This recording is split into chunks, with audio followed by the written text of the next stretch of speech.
Isang mapagpalang araw po sa ating lahat.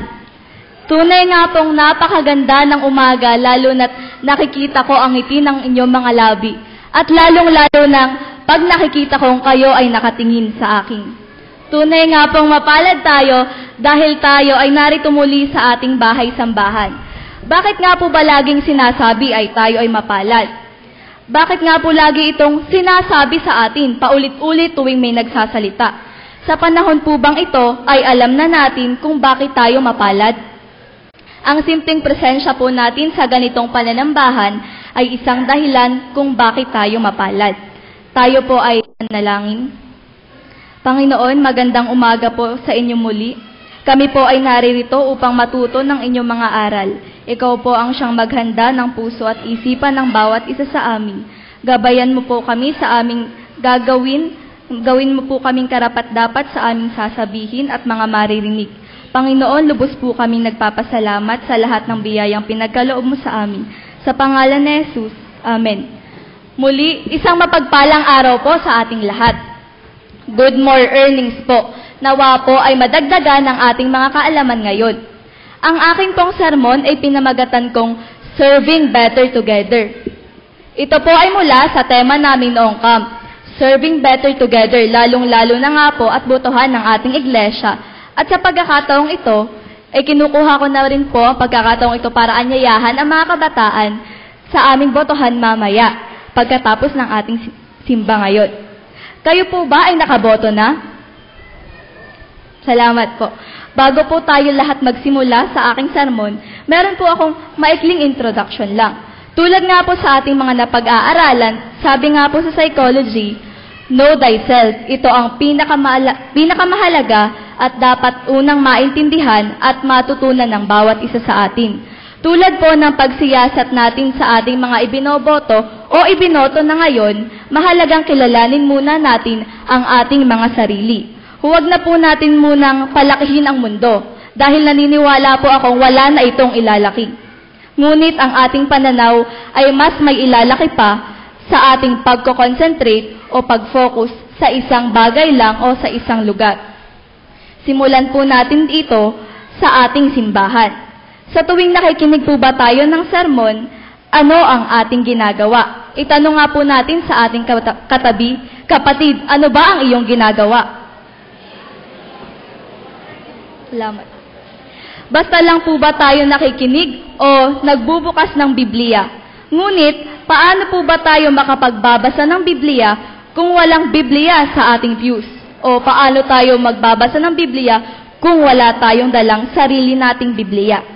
Sa pagkakataon pong ito, itanong naman po natin sa ating mga sarili. Bakit nga ba ako walang Biblia? Dapat bang wala akong dalang Biblia? Maaari po ba nating itaas ang ating mga Biblia ngayon? Yan. Maraming salamat po. Nakakalungkot man pong tingnan, kitang-kita din po natin na wala pang kalahati sa atin ang may dalang Biblia. Ito po ang katotohanan. Ngunit, wag na po nating iasa ito sa ating simbahan. Mas magandang magdala tayo ng ating sariling Biblia para pwede natin sulatan. Para sa pag-uwi natin, pwede nating reviewin ang ating mga natutunan. Tulad nga po sa isang kanta na laging kinakanta ng mga kabataan, ang dami-daming dahilan, mapagtakpan lang ang kasalanan. Ngunit, alam ng Diyos ang iyong kalooban kahit ang dami-dami-dami mong dahilan. Tulad po sa school, hindi ka papasa kung wala kang notebook at ballpen. Kahit karaniwan sa mga kabataan, kahit hiram lang. Sabi nga po lagi ng mga kabataan, effort din pag may time. At naniniwala po akong lagi naman tayong may time. How can we live God's Word if we doesn't hear and read it? Iba po ang pumapasok sa school at sa nag-aaral. Kaaya-aya at kalugod-lugod po kung sa pagbasang tugunan ay talagang nagsasagutan tayo. Hindi ilan lang dahil ito ay nagiging pagbasang bulungan. Maging sa personal na relasyon natin sa Panginoon ay mahalaga ang Bible study. Ngunit, iwasan po nating pagsabayin ang pagkakape sa pagbabasa ng Biblia. Bakit po kaya? Isang pampagising at isang pampaantok. Iwasan po natin ito dahil baka sa halip na Bible study ang ating gawin ay maging Bible study. Nakapokus na lang po tayo sa ating kinakain. Our God is a jealous God. Sabi nga po ni Pastor noong summer camp namin, put God first. Sabihin nga po natin, put God first. We can always praise the Lord. Ngunit hindi po laging nasa isip natin ay praise the Lord. Maaaring ang nasa isip natin habang sinasabi natin ng praise the Lord ay erase the Lord. Ayon nga po sa Roma 12 verse 2, huwag kayong umayon sa takbo ng mundong ito. Mag-iba kayo at magbago ng isip upang mabatid ninyo ang kalooban ng Diyos, kung ano ang mabuti, nakalulugod sa Kanya at talagang ganap. Lahat naman po sa atin ay gustong magkaroon ng isang balanseng buhay. Ngunit mali po kung ating sasabihin na 50-50 dahil nga balanse nga, equal. Ngunit ang ibig sabihin po nito ay 50 para sa Panginoon at 50 para sa mga makabundong bagay. Ano nga po ba ang kailangan nating simbahan? Matagal na po namin sinasabi sa mga kabataan na ang kailangan nating simbahan ay isang dangerous church. Bakit po kaya? Dahil pag safe, pag pumasok ka at lumabas, kung ano ka pumasok, ganoon ka rin lalabas.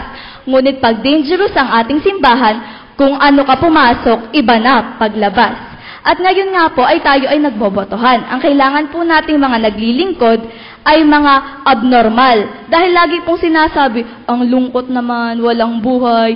Pero, kailangan po ng sigla, extraordinaryong naglilingkod sa Panginoon. Hindi yung normal na nakasanayan. Yun po ang ating iniiwasan ngayong mga panahong ito. Bilang tunay na mga Kristiyano na tinanggap si Kristo sa buhay at hindi siya ay kinakahiya, ang motto dapat po natin ay death before dishonor, tulad ng tapat na paglilingkod. Bilang isang servant leader, ayon nga po sa 1 Corinthians 12 verse 4 to 6, there are different kind of spiritual gifts, but they all come from the same Spirit. There are different ways to serve, but the same Lord. And we can do different things, yet the same Lord works in all of us and help us in everything we do. Lahat nga po tayo ay may kayang gawin at maaaring tayo lang talaga ang may kayang gawin ito. Tulad po na lagi natin sinasabi tayo ay mapalad. Tayo po ba ay mapalad? Amen po ba? Yes. Yan. Pinagpala tayo sa iba't ibang aspeto at kailangan natin itong gamitin para sa mas mabuti at ikalulugod ng ating Panginoon at ikatataas ng Kanyang pangalan. We must give T for all, time, talent, treasure, through it all, sapagkat ang mayroon ay bibigyan pa at mananagana. Ngunit ang wala, kahit kakaunting nasa Kanya, ay kukunin pa. Lahat tayo ay mayroon na, at ang pinakamahalaga sa lahat ng mayroon tayo ay ang ating buhay.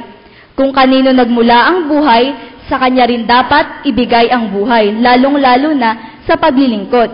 Kadalasan nga po nating marinig ang mga political dynasty sa public service, lalong-lalo na po at katatapos lang ng eleksyon. Ngunit, hindi po natin ito dapat problemahin dahil tayong lahat ay magkakapatid. Tayong lahat ay anak ng Diyos. High profession doesn't mean real service. Sa gobyerno, may kinikilalang makapangyarihan. Ito sila, ito tayo. Pero hindi po natin dapat isipin yun na ito sila. Kailangan nating magpakababa at maging ganito lang. Dahil pag tayo ay nagpakababa, ang Diyos ang magtataas sa atin. Hindi lang ganito, hindi ganito, kundi paganito. Dahil ang kasama natin ay ang Diyos. Ang Diyos ang magtataas sa ating paglilingkod at kung ang buong kaya natin ay ang ating hinahandog. Sa isang lingkod ng Diyos, sa isang estudyante, guro at iba pa, bilang isang ganap na individual, humility is a necessity. Humility requires courage. Humble obedience is not about what you can do, but what God can do through you. Ayon nga po ito sa isang tagapagsalita noong CRO convention. It is not about our human abilities, but God's power. Ayon po sa 1 Corinthians 3, verse 6 to 8, I planted the seeds, Apollos watered them, but God made them sprout and grow. What matters isn't those who planted or watered, but God who made the plants to grow. The one who plants is just as important as the one who waters, and each one will be paid for what they do. To be a humble servant leader, mahalaga ang self-emptying o self-denial. Ayon po sa Philippians 2 verse 5 to 8, and think the same way that Christ Jesus taught. Christ was truly God, but he did not remain equal with God. Instead, he gave up everything and became a slave. When he became one of us, Christ was humble. He obeyed God and even died on a cross. Kung gusto mong punuin ka ng Diyos, at tayo ay punong-puno na sa iba't ibang mga negatibong bagay, tanggalin natin yon. Dahil kung punong-puno tayo ng basura at halos umaapaw na ang ating puso't isipan dito, how will God fill us? We must obey and serve not because we have everything, but God is everything. Sa anumang pagsubok na ating dinadaanan, sabi nga po ng isang kabataan, kasing laki man ito ng barko, lagi nating tatandaan na meron tayong Diyos na kasing laki ng dagat. We are one body of Christ. Mahirap kung kulang-kulang o hindi nagpa-function ang parte ng katawan. Mga kapatid, kaya nyo ba? Maaaring ang sagot nyo po ay kaya ko. Ngunit mas magandang ang sagot natin ay kaya natin. Mas maganda at mabuti dahil tayo ay iisang katawan ni Kristo. Sabay-sabay nga po nating sabihin, kaya natin. Kaya natin. Serving better together and using our gifts to bless one another. Tunay nga pong napakaligaya at kahanga-hanga sa ating pangmasid, ang nagkakaisa at laging sama-samang magkapatid. Pag sinabi ko pong serving better together, ang sagot niyo po ay all the time. Serving better together? All the time. May pagkukulang man po ang isa't isa sa atin at may kahinaan, patuloy po tayong magpalakasan at hindi magpataasan. To God be the glory, tayo po ay magsabi ng amen.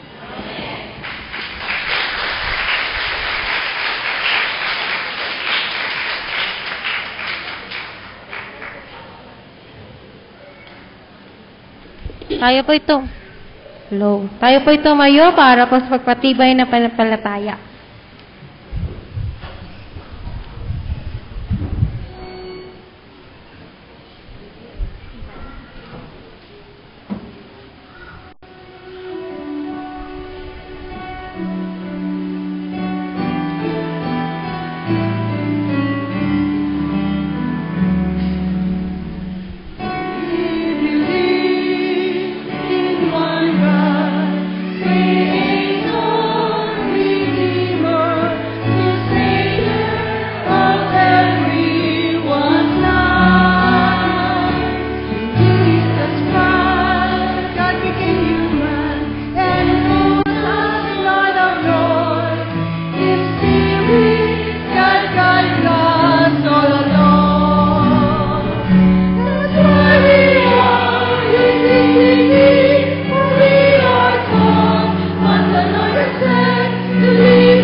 Justice and peace.